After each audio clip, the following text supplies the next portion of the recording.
Hey everybody, this is MegaTrain, and this is my new and improved MegaVillage.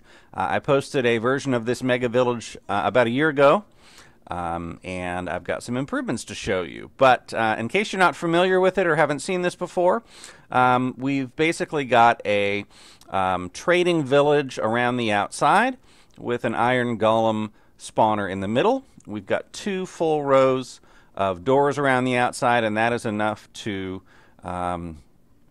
get up to 100 villagers inside here. So I'm sure other people have put together different variations and versions of this. A couple of unique things about my MegaVillage really is the way that we corral and control the villagers here. We've got all these fence gates and these little booths in the corner that we can trap guys into. And we can do our trading. We can put signs in there so we can remember and keep track of these guys rather than just having a big mass of stuff. The other thing that's unique and different about it really is that we can make the whole thing with very minimal resources. I sort of designed this while I was playing a survival map called Ocean Block, and literally I only had wood was my only resource. If you're on Skyblock, you could just use cobblestone. But very minimal resource. A lot of the other fancy villages out there have giant minecart contraptions and redstone, and this doesn't require any of that. We can add some enhancements a little bit later on. If we do have some redstone, I'll show you those as we go through. So that's the fundamental design here. It's a 100 villager farm, basically a trading farm with an iron golem farm in the middle. A couple of improvements I've made since last year. Now this is a double height golem spawner instead of a single height spawner. That makes a big difference as far as how quickly these guys spawn and fall down here. Secondly, I've made a 3x3 hole in the middle instead of a 2x2, which actually it helps keep the golems from getting clogged up, but it also really just works out a lot better mathematically. The whole slab is now a 41 by 41 platform here, and if you were building this on a normal survival world, of course, you could just build it on the ground. If you got to build it on Skyblock or Ocean Block, you'll have to actually place down the blocks, and it does take a lot of resources, but it definitely comes in handy. So we're going to be going through the construction of the MegaVillage and showing you all the pieces and how it works. So let's get started. Here is our starting base. This is a 41 by 41 platform with a 19 by 19 hole in the middle. Now, the earlier version that I did before, that center section would be totally filled in because I only had a single layer golem spawner. Now I'm going to go down and then up, so I need that as a whole. So if you don't want to count that whole thing out, the other way to think of it is I need 2 rows on the outside for my doors, a block and a half high wall, and then the center section is going to be 7 blocks across. And that works out pretty good for the space that I need. It also works out pretty good for the lighting. I can put these torches 7 blocks apart in the middle, and they land exactly halfway through and right in the corner where I need. So that works out pretty well. This center wall, well, the outside wall is only a block and a half because I just need enough so the villagers can't get over it. My old design, I had it 2.5 blocks tall, and that was more than was necessary. The inner wall is going to be different, though, because of my up and down golem farm. Let's actually do the downward direction first.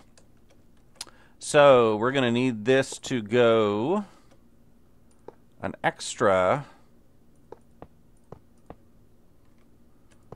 2 blocks down. So our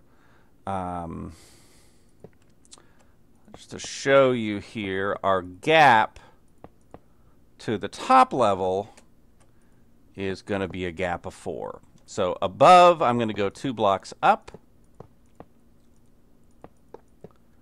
and 2 blocks up here is going to be the upper layer. And then, so 3 blocks down from this platform, or leave a 4 block gap between the top and the bottom, whatever way you want to think of it. There's our bottom platform fully complete, and you can see the 3x3 hole. What that does is it gives us a full 8-block water run on each side. So that should be all we need. Let's go ahead and fill the water in while we're here before we cover this over and make it difficult to get to. The one trick that we need to do, and this is something that I saw in a DocM77 video, the water flow in my original design basically had sort of a sunken channel in the middle, but that's not going to be possible with our 2 layers here. So the trick that we're going to use is you put 4 blocks in the corner that really are only going to be used while we construct this, and fill in the edge all the way around in between, and then I'll show you what we're going to do with the corners. Alright, we got some nice water flow right up to the edge here, and these quarters, what we do now is basically we just break these 4 blocks and then use a single water bucket to place above the corner, not down the corner, but above the corner, and you'll get this nice water flow that pushes everything in the corner, and we'll do, or into the middle, so we'll do that on all 4 sides. Okay, we're getting the top level on, and just as a reminder, we are 2 blocks up from the villager platform, which is going to leave a 4-block gap between the 2 layers for the water flow and for the golems to spawn. We are ultimately going to need an extra 1.5 block high wall around the edge, just so our water doesn't spill out, and so that we don't get any mobs spawning on the edge. Alright, our top layer is complete, including the 1.5 block high wall on the edge here, and we'll fill in the water here as well. Same idea in the corners, of course. We knock these 4 blocks out, and here you've got to aim for the slab portion a block up from the main platform. So there we go. There is our 2-layer golem spawning platform. All we need down here is some place to catch these golems. I would recommend going 8 to 10 blocks down so that they're well out of range of the rest of the village, so that they keep spawning even when they build up down here. To complete our golem farm, all we need is a place to catch them and a way to kill them. There are a lot of ways to do this, of course. One technique I like to use, which is good on a survival level, if you have at least a couple of resources, we can stick a couple of sticky pistons on the left and right here. And if I position my blocks just right, basically I can stick a lever on each side, and when I flip those, these 2 blocks will push in, and that should be enough to smother a whole pile of golems here, and then you just flip those off when you are done, and you can pick up all your stuff, or you can actually walk underneath those as you're going through. So I'll leave the kill design to you. You can make it with a lava blade or really anything else that you want. So let's go on to the next portion here, and that is going to be the areas for the villagers. But let's start by putting some villagers in.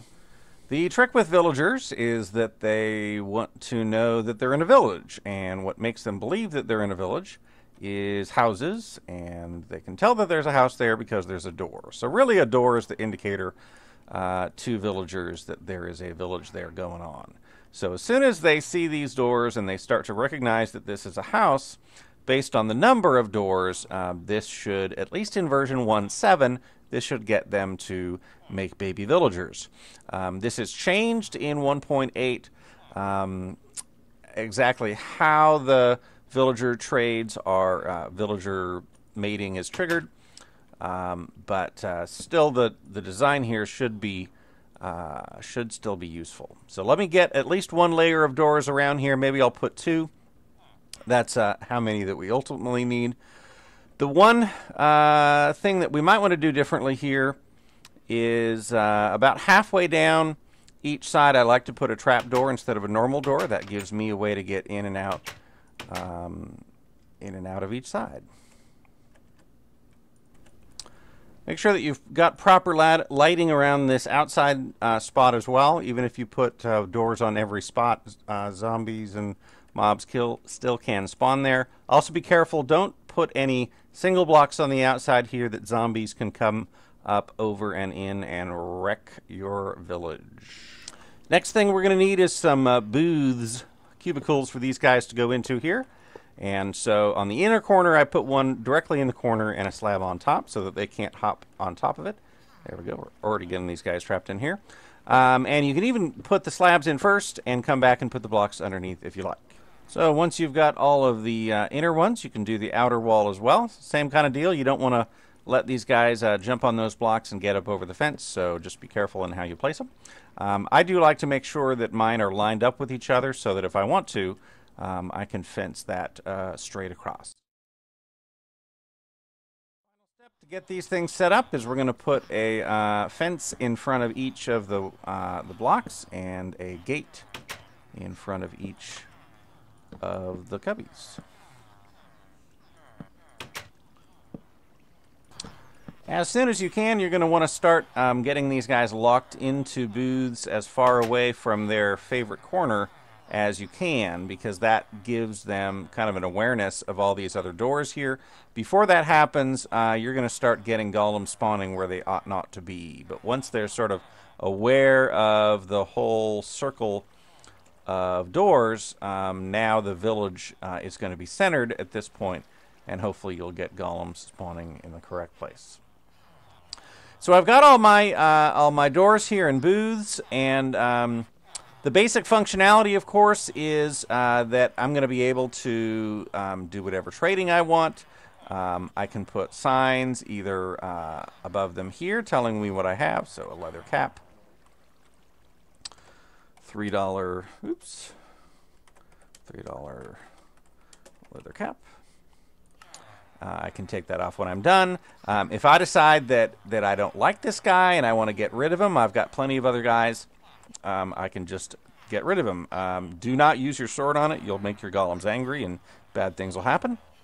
So in this case, easiest thing to do is just drop a couple sand on him, and that will clear the way for us to get a new villager for this slot, and we'll continue to let these guys multiply.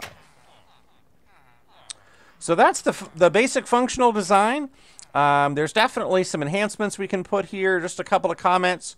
The corners are a little funny. You really can't lock two villagers there, so what I usually do here is put a workbench and a chest in the corner. Maybe put a piece of carpet on top of... let me find some carpet. Piece of carpet on top of this here, so I can use this to get out from the inside. Also, it is sometimes helpful, especially with their behavior where they like to crowd into a single corner, to put some cross separations here to separate sections, so maybe a couple of gates and a cross fence here. So that's the functional design. Another set of enhancements that we can do here, we can do with redstone. So if you are on a normal survival world, or that you get further in your skyblock or ocean block world and you've got access to pistons and redstones and stuff like that, then we can do a couple of the things. So let me show you what we can do. Okay, here's a cutaway of my outside wall, and the inside wall is higher, but the outside wall, I am already going to need some blocks here to be able to put my sand against it if I want to get rid of the villager that doesn't have trades that I need. But the other thing that I can do instead is I can just put a downward facing piston, and I can either put the lever up on top, or what I actually prefer is to put the lever in the front. And that way it's a bit more reusable, a bit easier, without using up all my sand or having to go back and collect the sand to kill these guys and allow a new one to come in there. So the second enhancement that I like to do is to have a way to automatically trap these guys in here. So instead of having to manually open and close the gates, I'd like to have a redstone mechanism. And to do that, I need to have a couple more blocks further down. And basically, we're going to put a sticky piston here and a single redstone, and we'll put these 2 blocks back there and a pressure plate. So when someone walks on that pressure plate, it's going to activate that and push the block up. That is why you need this glass here. Now, I showed you that sequence on purpose. For this trap door mechanism to work down here, you have to have the killer block on top, because if you can't drop sand on top of a pressure plate, that's not going to work. So I can actually, if I decide that I don't like this guy, I can pull that down and kill him, and as soon as that releases, that's going to release. It's going to release that. I can still pull that back up, and someone else is free to wander in there and get trapped. Those are a couple of enhancements that you can make further down the line with some redstone. But overall, just the main functionality of the MegaVillage definitely is helpful on survival worlds and Skyblock, Ocean Block style worlds. So I hope that you find it helpful. Let me know if you've got any further enhancements that you like to see on yours, or other ideas. I appreciate you taking the time to watch.